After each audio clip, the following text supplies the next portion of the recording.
Hi friends, welcome back to my channel Manvitha ಅಡುಗೆ ಮನೆಗೆ ಎಲ್ರಿಗೂ ಸ್ವಾಗತ. ನಾನಿವತ್ತು ತರಕಾರಿಗಳನ್ನ ಉಪಯೋಗಿಸ್ತೇನೆ ಡಿಫ್ರೆಂಟಾಗಿ ಹೊಸ ರುಚಿಯಲ್ಲಿ ಟೊಮೊಟೊ ಬಿಸಿಬೇಳೆ ಬಾತನ್ನ ಹೇಗೆ ಮಾಡೋದು ಅಂತ ತಿಳಿಸ್ಕೊಡ್ತಾ ಇದ್ದೀನಿ. ತುಂಬಾ ರುಚಿಯಾಗಿರುತ್ತೆ.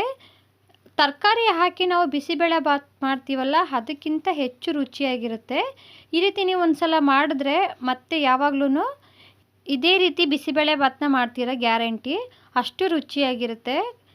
ವಿಡಿಯೋನ ಕೊನೆವರೆಗೂ ಸ್ಕಿಪ್ ಮಾಡದೆ ನೋಡಿ. ಬನ್ನಿ ಇವಾಗ ಹೇಗೆ ಮಾಡೋದು ಮತ್ತು ಏನೇನು ಇಂಗ್ರೀಡಿಯೆಂಟ್ಸ್ ಬೇಕು ಅಂತ ನೋಡೋಣ. ಮೊದಲು ನಾನಿಲ್ಲಿ 1 ಗ್ಲಾಸು ಅಕ್ಕಿನ ತೊಗೊಂಡಿದ್ದೀನಿ. ನಿಮ್ಮ ಹತ್ರ ಯಾವುದಿದೆ ಆ ಅಕ್ಕಿನ ಹಾಕ್ಕೊಳ್ಳಿ. ಅದೇ ಗ್ಲಾಸಲ್ಲಿ ಅರ್ಧ ಗ್ಲಾಸು ತೊಗರಿಬೇಳೆನ ಹಾಕ್ಕೊಂಡಿದ್ದೀನಿ. 1 ಗ್ಲಾಸು ಅಕ್ಕಿಗೆ ಅರ್ಧ ಗ್ಲಾಸು ತೊಗರಿಬೇಳೆ ಆದರೆ ಸಾಕು. ಇವಾಗ ಇದನ್ನು 2 ಬಾರಿ ಚೆನ್ನಾಗಿ ವಾಶ್ ಮಾಡಿಕೊಂಡು ಕುಕ್ಕರ್ಗೆ ಹಾಕ್ಕೊಳ್ತಾ ಇದ್ದೀನಿ.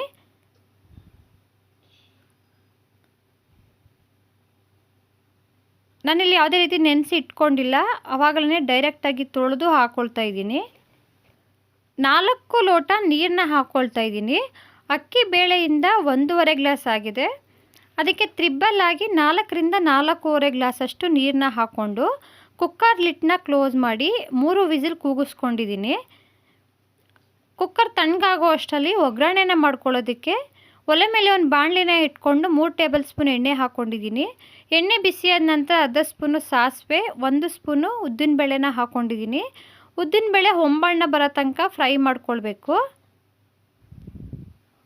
ನಾನು ತಗೊಂಡಿರೋ ಅಳತೆ ಪ್ರಕಾರ ಮಾಡಿಕೊಂಡ್ರೆ 3ರಿಂದ 4 ಜನ ಆರಾಮಾಗಿ ತಿನ್ಬೋದು.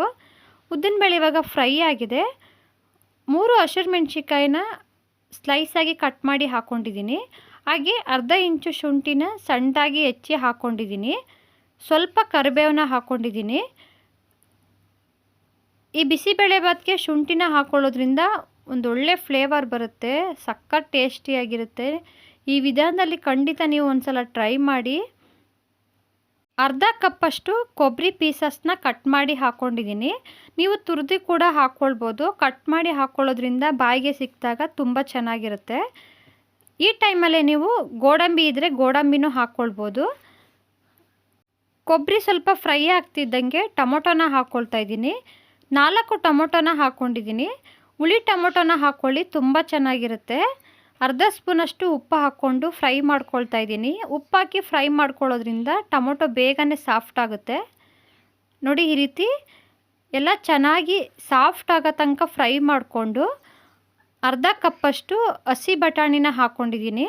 ನಿಮ್ಮ ಹತ್ರ ಹಸಿ ಬಟಾಣಿ ಇದ್ದರೆ ಹಾಕ್ಕೊಳ್ಳಿ, ಇಲ್ಲಾಂದರೆ ಪರವಾಗಿಲ್ಲ. ಇದ್ರ ಬದಲಾಗಿ ತೊಗರಿಕಾಯಿ, ಅವರೆಕಾಯಿನೂ ಹಾಕ್ಕೊಳ್ಬೋದು. ಹಾಗೆ ಒಣ ಬಟಾಣಿನ ನೆನೆಸಿಟ್ಟು ಹಾಕ್ಕೊಳ್ಬೋದು.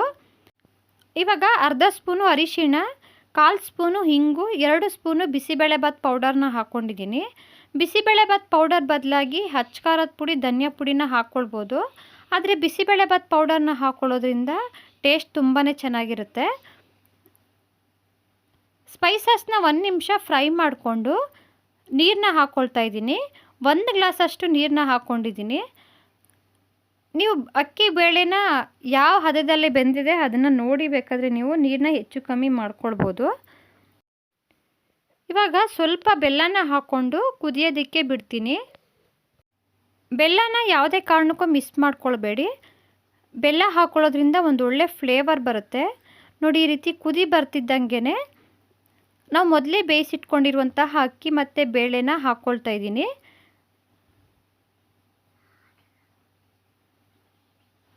ಸಿಮ್ಮಲ್ಲಿ ಇಟ್ಕೊಂಡು ಹಾಕ್ಕೊಳ್ಳಿ.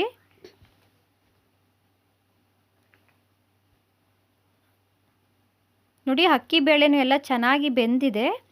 ಇವಾಗ ನಿಧಾನವಾಗಿ ಮಿಕ್ಸ್ ಮಾಡ್ಕೊಳ್ತಾ ಇದ್ದೀನಿ. ನೋಡ್ತಿದ್ರೇ ಬಾಯಲ್ಲಿ ನೀರು ಬರ್ತಾ ಇದೆ. ಹಾಗೆ ತಿನ್ನುವಾಗ್ಲೂ ಅಷ್ಟೇ ರುಚಿಯಾಗಿರುತ್ತೆ. ಖಂಡಿತ ನೀವು ಟ್ರೈ ಮಾಡಿ, ಖಂಡಿತ ನಿಮಗೆ ಇಷ್ಟ ಆಗುತ್ತೆ. ನೀವು ಬೇರೆ ಎಲ್ಲ ಬಿಸಿಬೇಳೆಬಾತನ್ನ ಮರ್ತು ಬಿಡ್ತೀರಾ. ಈ ರೀತಿ ಬಿಸಿಬೇಳೆಬಾತನ್ನ ಮಾಡಿದ್ರೆ ಅಷ್ಟು ರುಚಿಯಾಗಿರುತ್ತೆ. ನೋಡಿ, ಇವಾಗೆಲ್ಲ ಚೆನ್ನಾಗಿ ಮಿಕ್ಸ್ ಆಗಿದೆ. ಇವಾಗ ಸ್ವಲ್ಪ ಕೊತ್ತಂಬರಿ ಸೊಪ್ಪನ್ನ ಹಾಕ್ಕೊಂಡಿದ್ದೀನಿ. ಹಾಗೆ 1 ಸ್ಪೂನು ತುಪ್ಪನ ಹಾಕ್ಕೊಂಡಿದ್ದೀನಿ. ಬಿಸಿಬೇಳೆಬಾತ್ಗೆ ತುಪ್ಪನೇ ಒಂದೊಳ್ಳೆ ಫ್ಲೇವರ್ ಅಲ್ವಾ. ತುಪ್ಪ ಇದ್ರೇ ಬಿಸಿಬೇಳೆಬಾತು ಕಂಪ್ಲೀಟ್ ಆಗೋದು. ತುಪ್ಪನ ಒಗ್ಗರಣೆಗೂ ಹಾಕ್ಕೊಳ್ಬೋದು ಅಥವಾ ಈ ರೀತಿ ಕೊನೆಯಲ್ಲೂ ಹಾಕ್ಕೊಳ್ಬೋದು. ನೋಡಿ ಇವಾಗ ಬಿಸಿ ಬಿಸಿಯಾದ ಟೊಮೊಟೊ ಬಿಸಿಬೇಳೆಬಾತು ರೆಡಿಯಾಗಿದೆ. ಬಿಸಿ ಇರುವಾಗಲೇ ತಿನ್ನಿ, ತುಂಬಾ ರುಚಿಯಾಗಿರುತ್ತೆ. ಖಂಡಿತ ನೀವು ನಿಮ್ಮನೇಲಿ ಟ್ರೈ ಮಾಡಿ ಹೇಗೆ ಬಂತು ಅಂತ ಕಮೆಂಟ್ ಮಾಡಿ ತಿಳಿಸಿ. ನನ್ನ ಇವತ್ತಿನ ಈ ರೆಸಿಪಿ ನಿಮಗೆ ಇಷ್ಟ ಆಗಿದರೆ ಒಂದು ಲೈಕ್ ಮಾಡಿ, ನಿಮ್ಮ ಫ್ಯಾಮಿಲಿ ಫ್ರೆಂಡ್ಸ್ ಜೊತೆ ಶೇರ್ ಮಾಡಿ. ಇನ್ನಷ್ಟು ಈಸಿ ರೆಸಿಪಿಗೋಸ್ಕರ ಮನ್ವಿತಾ ಅಡುಗೆ ಮನೆನ ಸಬ್ಸ್ಕ್ರೈಬ್ ಮಾಡ್ಕೊಳ್ಳಿ. ದಯವಿಟ್ಟು ನನ್ನ ಚಾನಲ್ನ ಸಪೋರ್ಟ್ ಮಾಡಿ. ವಿಡಿಯೋ ನೋಡಿದ್ದಕ್ಕೆ ಎಲ್ರಿಗೂ ಧನ್ಯವಾದಗಳು.